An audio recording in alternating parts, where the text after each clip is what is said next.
And what happens after the yokes are broken? That is my message today. Because I know God did something here. But if at all we will not be careful, as Bishop said, can these yokes come back after they are broken? How do we break these yokes? Who breaks these yokes? All those questions. And that is what we are going to look today. What is a yoke? I have just given it a very simple definition. A yoke is a wooden collar that is placed on an animal so that the owner can control it. I repeat. A yoke is a wooden collar that is placed on an animal so that the owner can control it. Not only an animal, but an ox. Let me be specific to that. That yoke, those people who come from Western, they understand what I mean by yoke. Ni hiyo kitu inawekangwa kwa shingo when plowing. The ox zinawekwa, zinafunganishwa zikiwa mbili, and then they will plow. And I tried to investigate about this because I felt so many yokes were broken here. But I could feel after this, is it possible for these yokes to come back? And I got an answer, yes, it is. But if at all we adhere to the teachings of the father of the house and to the small teachings I'll talk here today, these yokes will never come back in Jesus' name. And when you have this yoke, it is a forced submission and surrender. You work through forced submission. Number 2, you work through forced obedience. Number 3, you work through forced services. Submission, you have to submit. Because this yoke, you are 2 of you. You have to submit according to your partner. Mwenye mumefungwa nayo na yeye. Maybe I'm talking about now the oxes. You have to be obedient. Akisema haendi na wewe hutaenda. Because you are 2 na mumefungwa pamoja. First service. If the owner decides you to go, or your partner decides you will go, you will go. Because you are tied together. A yoke determines your movement depending on whom you are walked with. Give me 2 Corinthians 3:18. A yoke determines your movement depending on whom you are yoked together. 2 Corinthians 3:8. And we who with unveiled faces all reflect the Lord's glory are being transformed. Is this what I wanted, really? I wanted the... First give me Isaiah 10:27. So that we can flow together. Yes. In that day, their burden will be lifted from your shoulders. Their yoke from your neck. The yoke will be broken because you have grown so fat. In that day, their burden will be lifted. In that day, which day? Mountain Experience Day. In that day, which day? Today. Not tomorrow. In that day, their burden will be lifted from their shoulders. Their yoke from their neck. The yoke will be broken because you have grown so fat. So, this is the King James. And it shall come to pass in that day, his burdens shall be taken away from off thy shoulder, and his yoke from off thy neck, and the yoke shall be destroyed. Hallelujah. Because of the anointing. Am I speaking to somebody? It has given us almost all the questions that I was asking. Are the yokes breakable? We have seen it. And it shall come to pass in that day that his burden shall be taken away from his shoulder, and his yoke from off thy neck. So the yokes are breakable. Which time will they be broken? That day. Which day? Which day? Today. breaks anointings? What breaks the yokes? The anointing and the power of God. The anointing and the power of God. That is what it breaks the yokes. If at all you have been yoked, or you have been moving around with that yoke, what are these yokes am I speaking about? Maybe we can get there. Types of yokes. And there are so many, but I'll just give you 3. Near success yoke. I call it that way. Near success yoke. Give me John 5:8. John 5:8. Near success yoke. Near success yoke is a yoke where you have it and you carry it. Anytime you are just about to succeed, that yoke pulls you behind. That yoke comes on its way. Then Jesus said to him, this is the story. Maybe you can tupatie kuanzia hapo 6 so that they can understand what am I talking about. When Jesus saw him lying there and learned that he had been in this condition for a long time, he asked him, do you want to get well? Sir, the invalid replied, I have no one to help me into the pool. This is the cripple. We are talking about the cripple. Into the pool. When the water is stirred, while I am trying to get in, someone else goes down ahead of me. Then Jesus said to him, get up, pick up your mat, and walk. This is a yoke. Near success yoke. Every time you are yoked together with it, you work so hard. You work so hard. But when you are just about to get there, because you have it with you, inaenda. And this is the spirit that took the cripple head. Praise the name of the Lord. What brings about this near success yoke? Excuses. Excuses. He had all the excuses. When I am just about to do it, excuses will always come because you have that yoke with you. And sometimes you don't know it. But anytime you want to succeed, that yokes come with an excuse. And sometimes bishops take saying, a genuine excuse. You are called for an interview. You have gone for that interview. But something tells you, hiyo kazi hata hawalipi vizuri. Ama hiyo nitakuwa ninaamka mapema. Just near. Just near. The other thing that comes along with near success, inferiority complex. When you are just about to get to your destiny, this yoke pulls you. You will not, yani unaiona ni ile, have you ever heard those people saying, nilikuwa karibu, ilikuwa tumebaki kidogo, hiyo kazi ningepata, nilikuwa tu nimebaki kidogo. Have you ever heard something like that? It is a near success yoke that the devil has yoked you with. And I believe that those who came, that God broke those yoke. And if at all it was not done, today God is going to deal with that yoke in Jesus' name. That this cripple lived with that yoke for that 8 years. But when Jesus came, it took him, I usually say 38 seconds. Not even 1 minute. Just telling him, take the mat and go. Chukua mat na uende. But this condition had taken him 38 years.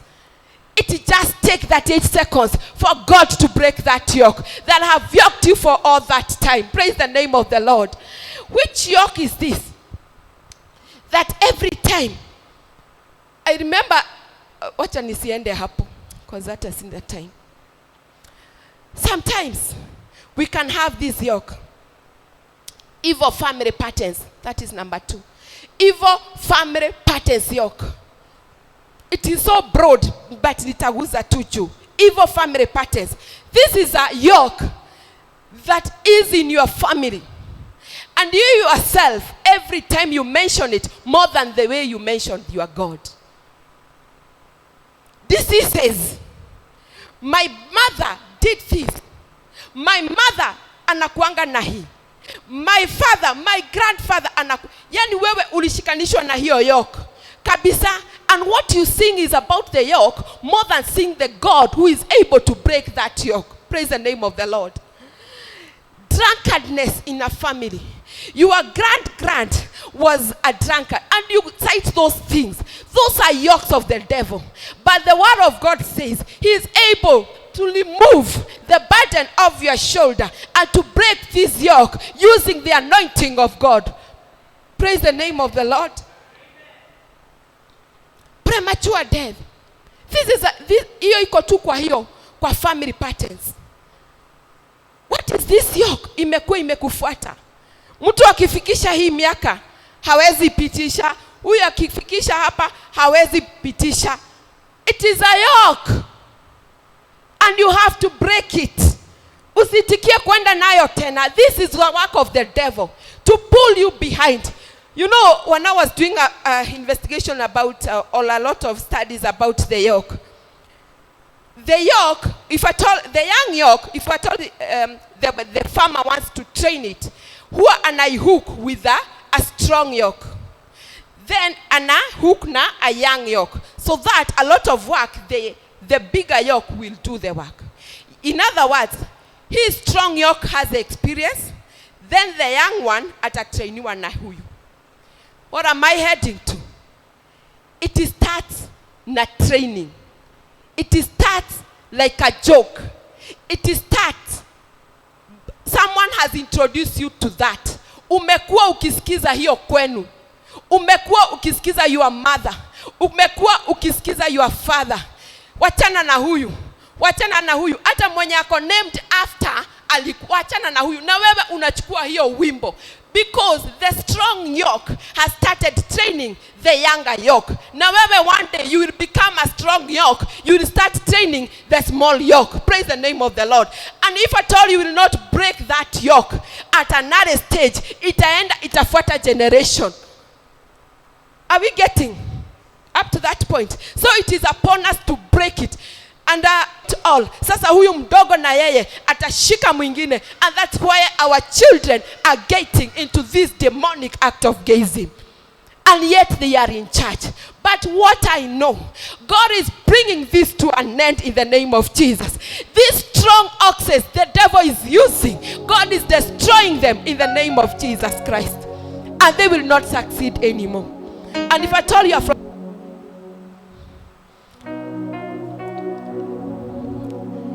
destiny killers yokes. Destiny killers yokes. These are the yokes. We were talking about vision and we have really exploded about it. Visions. But they are these yokes. Nothing good comes from you. Every vision that you have, hakuna yenye huwa ina succeed. This is a yoke and you are comfortable with it. By the way, you can be comfortable with an yoke. You can be comfortable. Because it is upon you to decide. And that is somewhere I say, instead of you being an asset, you become a liability. Instead of you becoming an asset, you start becoming a liability. And you are comfortable with that. You are comfortable that hutaweza. You are comfortable, you are leaving it to this and this. Yesterday and the day before, Bishop was leading us here that the good things does not only belong to the drug dealers. It is the high time. We who knows God and knows him in truth, we have to acquire them. But the yokes that the devil has tied us with is telling us, sijafika hapo. Who told you? And I was talking to my daughter, I was telling her, don't start thinking that you are so young. 22 years. Girl from, is it Kajiando, is vying for an MP seat. 22 years. And I vie for that seat. 22 years are doing marvelous. I don't know whether, Dongo, are you there? Yes. Usiseme that it is, you are too young. No, you are not. You are not. They are vying for even for MP seats. They are doing great things. Because of what? Because we have been tied with that yoke. That we are still young. We are still young. You know what? As from today, when in this day, God is breaking every yoke that the devil has been whispering to us, that we cannot make it, that we are still young, that we are too old, in Jesus' mighty name. This destiny killer's yoke instill fear, discouragement, fear. There was a time I had this, but today I'm no longer that. Fear, ukisikia hiyo, your destiny is gone. Shetani anakuja na hiyo fear. Ukitaka kupursue, what will people say? Minding about, that is another yoke. What will people say yoke? And that is how I named it, lakini sikuiandika. What will people say yoke? And that some of us, we have been victims of this yoke. What will people say? Nikifanya hivyo, what will people say? Nikifanya hivyo, what will people say? That is a yoke. And we can see even the greatest, one of the musicians have died. Anaitwa nani? Mwenye amekufa, a lady. Sinach. Pastor Mike ajui wenye wamekufa na pia wenye wako uhai. And one of the counselor was saying that this lady went to her and she poured out her heart. But she had that yoke. What will people say? Nikitoka kwa marriage and I'm a woman of God. What will people say? Until saa hii ako mochari. What will people say? What will people say? Nikirukaruka. What will people say? If I pray, what will people say? It will end up worse than what we, and people will still say, hata ikienda venye itakuwa. What will people say? Let me tell you, there is a yoke that the devil has hooked us with. But in Jesus' name, the yokes were broken here. And if at all the devil yokes you with stagnation, kama kuna hiyo spirit ya stagnation, this is someone who is here. Hataki kusonga na umefunganishwa na hiyo. Can you move? You cannot even move. So you will move with the speed of this person. It depends with the kind of person, with the kind of yoke that the devil has yoked you with. That is what will determine your speed. Praise the name of the Lord. Zingine zinakuanga na mbio. You will run na hakuna mahali unaenda. There are so many yokes the devil has tried to hook us with. But the good thing and the greatest news is that they are breakable in the name of Jesus. And therefore, let me get so quickly to wacha niseme hii tu ya 2 Kings 6:16. It was our slogan. 2 Kings 6:16. We are many. Don't be afraid, the prophet answered. Those who are with us are more than those who are with them. Praise the name of the Lord. Because we are many, no yoke will stand in the name of Jesus. Because we are many, no yoke of destiny killers, near success yokes will stand again in the name of Jesus. I don't know whether you are able to see that. And how will you know that you have these yokes? How do you know? How do you know? Sometimes you don't know kama uko na yoke, ni sisi tunakuona. Ama wewe unasema, when I'm talking like this, unasema sasa hiyo ni nini? You don't know whether you have a yoke. Or how do you break it? Number one, let me go to how do you break the yoke? Identify the yoke. How do you identify? The Holy Spirit will reveal it to give me Daniel 2:22. How do you identify the yoke? How do you break this yoke? He reveals deep and hidden things. He knows what lies in darkness, and light dwells with him. Our God reveals deep and hidden things. He knows what lies in darkness, and light dwells with him. Our God is light. Light dwells in him. He knows what is hidden in darkness. Praise the name of the Lord. Any yoke that is hidden by the devil that you are not even aware, this God is able to reveal it to you in the name of Jesus. He can reveal it to you in a trance, in a dream, in a vision, or through somebody will come and tell you. This God is able to reveal it. Don't stay there thinking that you don't know whether you have it. Tell God, my Father and my God, reveal to me the yoke that the devil has hooked me, which has been delaying me, which has been bringing me to stagnation in the name of Jesus. And this God is able to do that because he is a God who reveals deep and hidden things. He knows what lies in darkness. He himself is light. Are we together up to that point? That is the first thing that, because you cannot break a yoke that you don't know whether you have it. But the Holy Spirit will reveal it to you. Number 2, feel restless. Genesis 27:40. Feel restless. How can you break this yoke? And yes, you have to feel restless. This is the word of God. You will live by the sword, and you will serve your brother. Able 20:39, maybe they understand from there.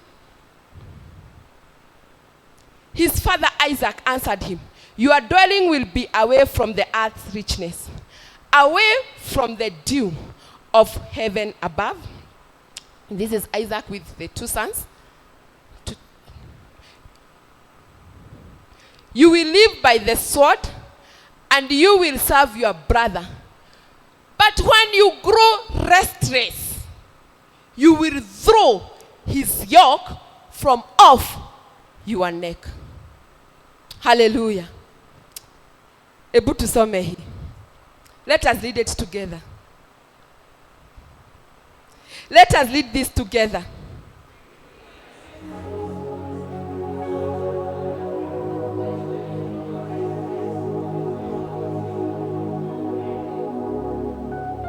It's until you feel restless. And that is what Isaac told his son.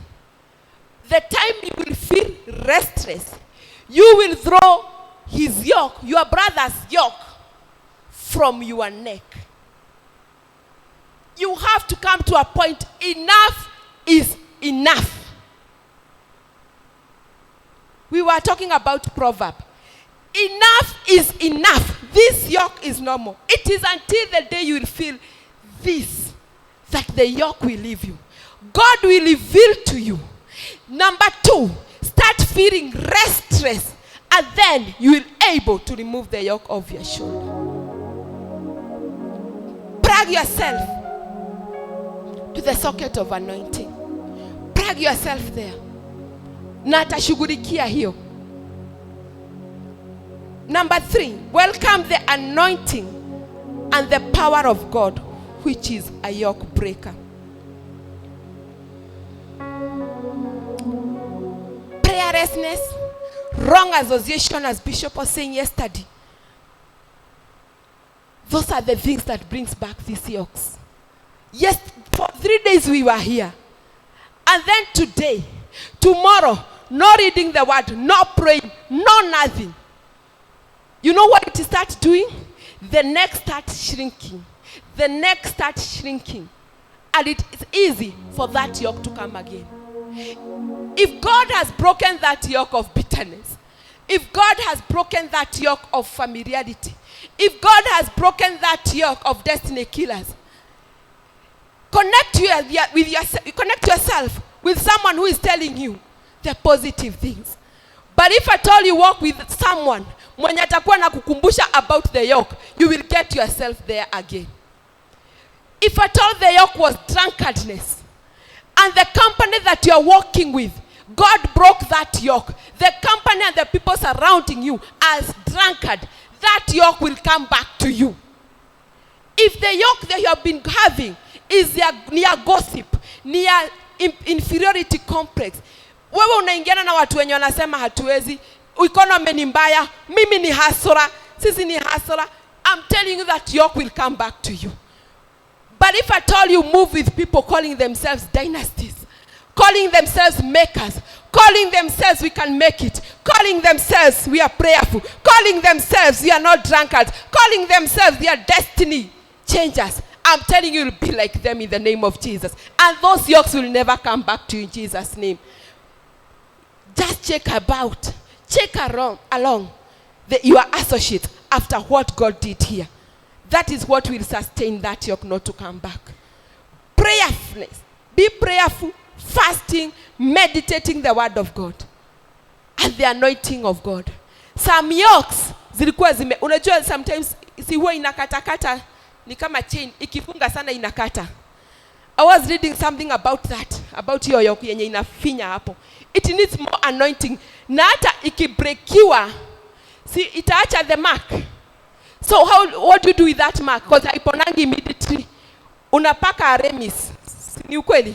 Aramis, mafuta, nini, you nurse it mpaka irudi normal.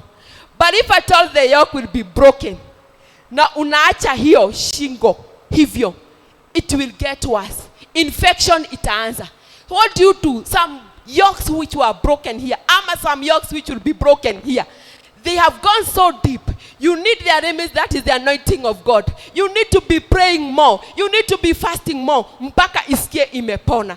But if you're told you leave it like that, infection itaanza tena. Infection ni nini? Ulikuwa na hiyo yoke ya drunkenness. Infection iingie. Utaanza kusikia nikichukua. I was taking the task, I think now I can take wine. Infection inaanza ya wine, ya red wine, non-alcoholic things. Ikienda hivyo, infection, you get yourself again where? So, cement it with the anointing of God. Cement it with cement it with fasting. And that is what will sustain it. Bwana asifiwe.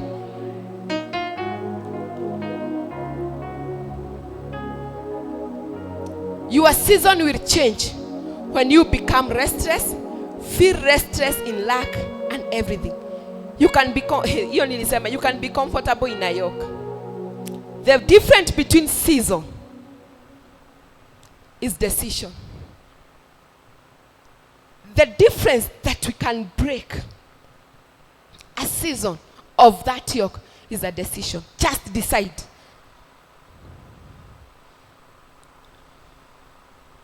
Get tired of the same struggle. Get tired of being rejected in the place where you are supposed to be elected.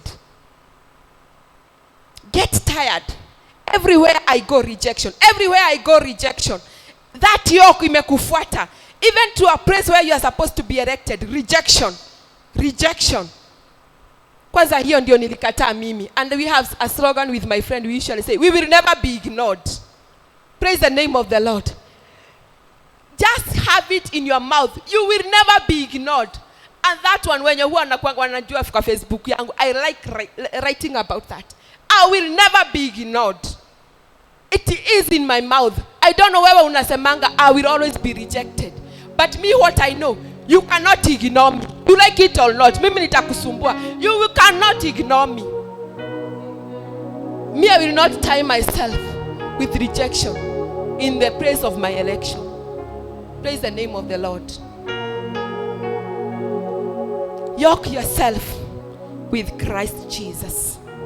Matthew 11:29. Yoke yourself with Christ Jesus. There is another yoke of Jesus Christ. Let's read this one together. I hope I'm not too fast, my team. Am I too fast? Thank you. Take my yoke upon you and learn from me, for I am gentle and humble in heart, and you will find rest for your souls. Ebu nipatie King James, tuoni inasema nini? Take my yoke upon you, that is Jesus Christ, and learn of me, for I am meek and lowly in heart, and ye shall find rest unto your souls. After these yokes of the devil were broken, after this yoke that have yoked you for so many years, replace that one now with Matthew 11:29. The yoke of Jesus Christ. Nirudishe na hivi. The yoke of Jesus Christ. Usiache hiyo gap. Take my yoke upon you and you learn from me.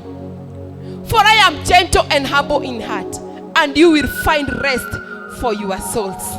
When you yoke yourself with Jesus Christ, when you yoke yourself with God, it brings a lot of rest in your soul.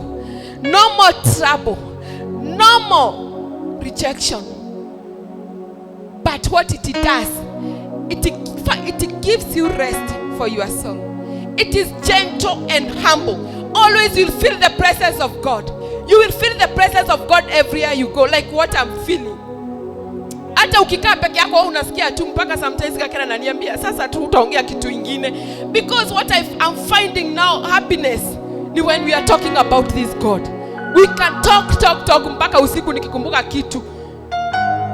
Kama usiku hata nilimwamsha nikakumbuka kitu. Yaani imekuwa inanisumbua. Nikikumbuka kitu nasikia I want to talk about that God. Yoke yourself with this God. He's so humble. He's so gentle. And you will find rest in this God. Out of the abundance of the heart, the mouth speaketh. When you have this yoke, all you will be talking, it is about God. All you'll be talking is about the positive things in your life. All you'll be talking is I can be able, I can make it, I can do it through Christ who is me in the name of Jesus. Why? Because we are many. Yoke yourself with Jesus Christ. If your yoke was broken here, if your yoke will be broken here, usiache hiyo space hivyo.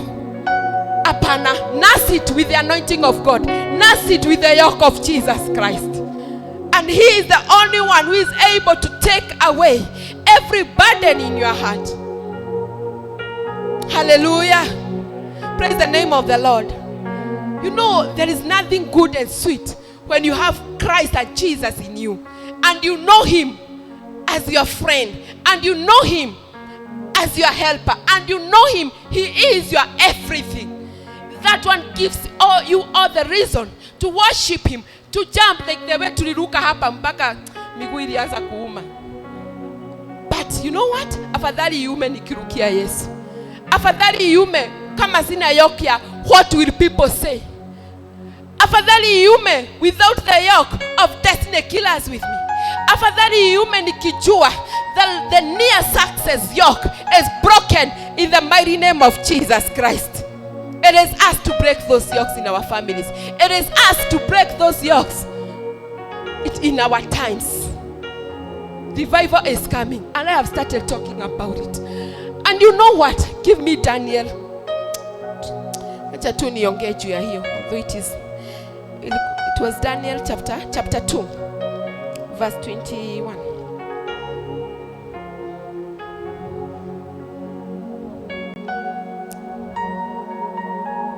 Yes. He changes times and seasons. He sets up kings and possesses them. He gives wisdom to the wise and knowledge to the discerning. He depossesses. Kuna another version inasema he raises others. Let me get that version. He changes times and seasons. He decomposes kings and raises up others. Is it the same? Yes. What am I talking about this? In the times that we are in, He is the same God who depossesses kings and raises up others. I'm among those others who will be raised when others, God, are bringing them down. He is the same God in the times of Daniel.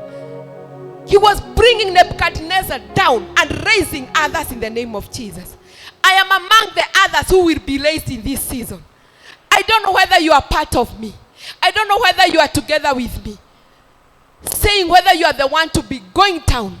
And when I was reading this yesterday, I was telling God, every false prophet who have risen, who have congregations with false teachings, my God and my Father, you are depossessing them and you are raising others, and others as me in the name of Jesus.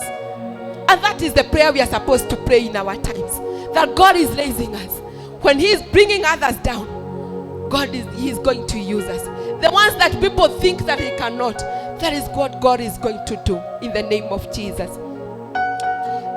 As I went up, if Satan tries to bring the yoke back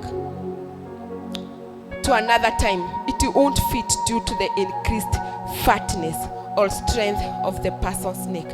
Turudi Isaiah 10:27 nimalize. Isaiah 10:27. It shall come to pass. Tusome pamoja. It shall come to pass that day that His burden will be taken away from your shoulders, and His yoke from your neck, and the yoke will be destroyed because of the ebu twende NIV. Nipatie NIV. Yes, nataka hii.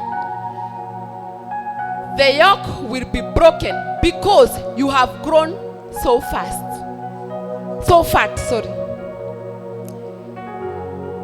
When we do what we are supposed to do, praying, fasting, meditating, staying in the presence of God, shingo yetu itaendelea ikigrow. Our neck will start growing. And when the devil will try to bring this yoke back, it will not fit. It will not fit. But it is until you take care of that neck. How do you make it grow?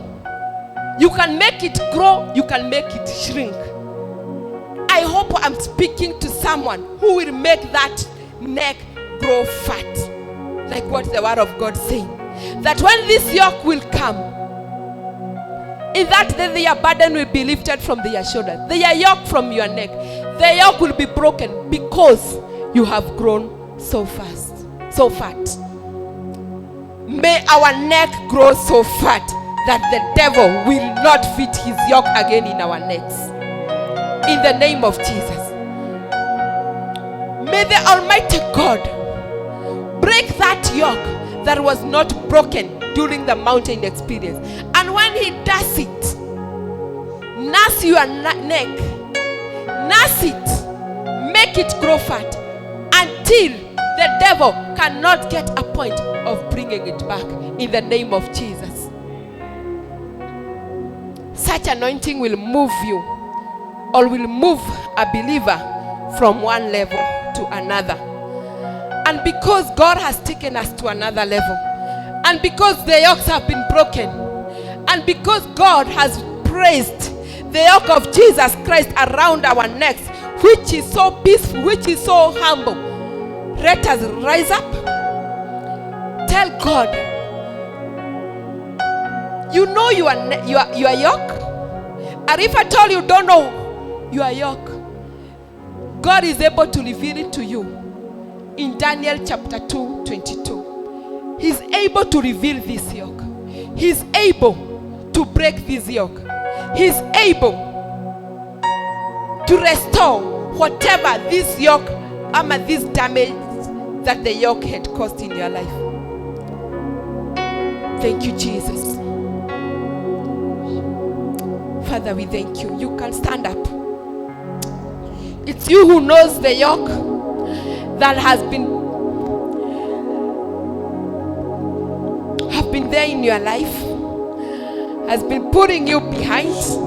It is you who knows. Praise and worship. Thank you, Jesus. Father, you are good. Thank you. And if at all you are not sure of your yoke, the Holy Spirit is able to do that. We have only like 3 minutes to do that. Not more than 3 minutes. And this God is able to do it because He is God. Thank you, Jesus. Father, we thank you. Father, we honor you. Thank you for your word that you have spoken unto us this morning. That you are the yoke breaker. That your anointing and power breaks every yoke. That your anointing breaks every yoke. That your power breaks every yoke. Every yoke that the devil has hooked your people. The yoke of near success. The yoke of destiny killers. The yoke of stagnation. Let it be broken today in the name of Jesus. My Father and my God, is anything too hard for you? Is anything too hard for you? Every yoke that has hooked your people not to serve you because of what will people say, yoke, let it be broken in the name of Jesus. Let it be broken in the name of Jesus. We break every barrier of the devil that makes your people not to see what they are yoked with. My God and my Father, break every yoke, break every yoke, break every yoke, break every yoke. Yes,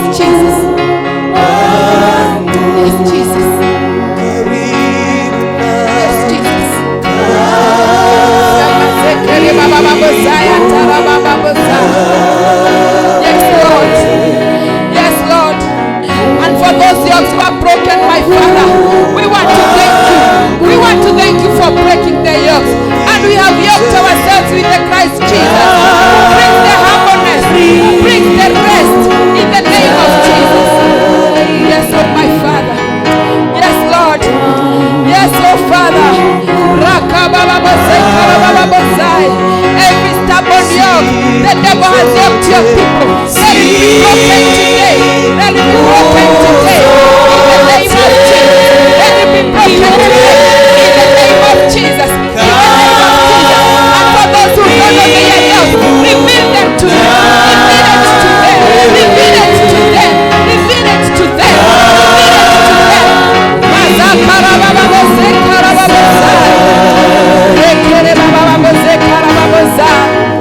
Yes, oh my Father. Yes, Jesus. Let's worship God. Raise up your hands.